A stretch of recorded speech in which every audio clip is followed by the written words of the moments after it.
this paper, we're going to try to explore the relationship between individuals' beliefs, more in particular it's going to be home buyers and borrowers' beliefs, about house prices and how these beliefs influence their leverage choices. Let me give you the main result of our theoretical piece. We're going to find there's going to be an ambiguous relation between optimism and leverage. The beliefs of borrowers affect their choice of leverage. So let's say you're buying an asset and you're doing a collateralized purchase. Okay, you're buying a house, you need to decide how much you borrow into the house. If you're more optimistic about the performance of the house, this perceived attractiveness of the investment channel is going to push you towards buying a bigger house. And if you have a finite set of resources, you're going to have to take on more leverage to buy a bigger house. So it's really coming from the fact that you want to have a larger property that you end up borrowing more.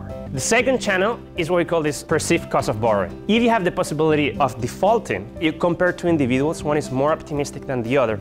The one that is more optimistic thinks that it's going to repay more often. Okay, so that person in some sense is finding credit more expensive, so that's going to push towards borrowing less. Think about where you want to put more or less of your own resources in a property. If you are very pessimistic about the performance of your house investment, you don't want to put a lot of your own money in the house.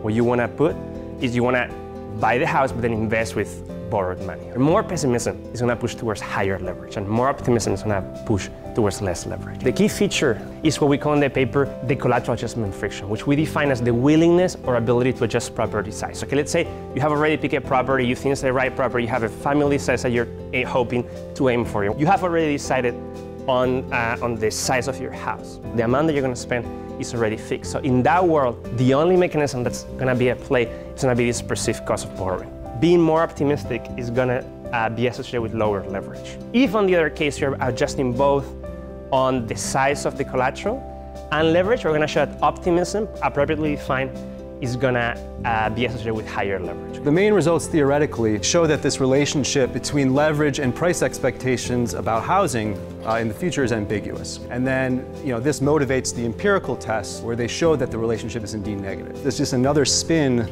on beliefs affecting leverage.